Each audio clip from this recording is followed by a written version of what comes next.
২৪ July August আন্দোলনে শেখ হাসিনা কর্তৃক ছাত্র জনতাকে গণহত্যার দায়ে খুনি দোষরদের বিচারের দাবিতে এবং ৩১ দফা কর্মসূচি বাস্তবায়ন ও রাষ্ট্র কাঠামো মেরামতে জনগণের সম্পৃক্তকরণ সহ ছাত্রদলকে সাংগঠনিকভাবে গতিশীল করার লক্ষ্যে কুমিল্লা উত্তর জেলা ছাত্রদলের সাংগঠনিক সভা অনুষ্ঠিত হয়।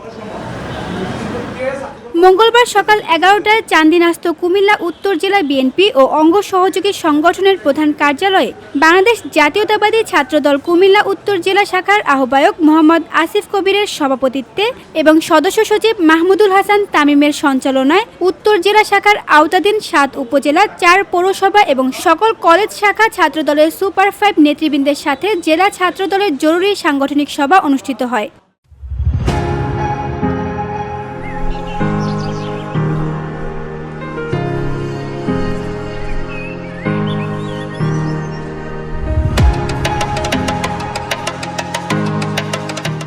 এ সময় জেলার দাউদকান্দি, মেঘনা, হোমনা, তিতাস, চান্দিনা, দেবিদ্বার, মুরাদনগর উপজেলা এবং পৌরসভা ও জেলার সকল কলেজ শাখার ছাত্রদল নেতৃবৃন্দ সহ জেলা ছাত্রদলের অন্যান্য নেতৃবৃন্দ উপস্থিত ছিলেন।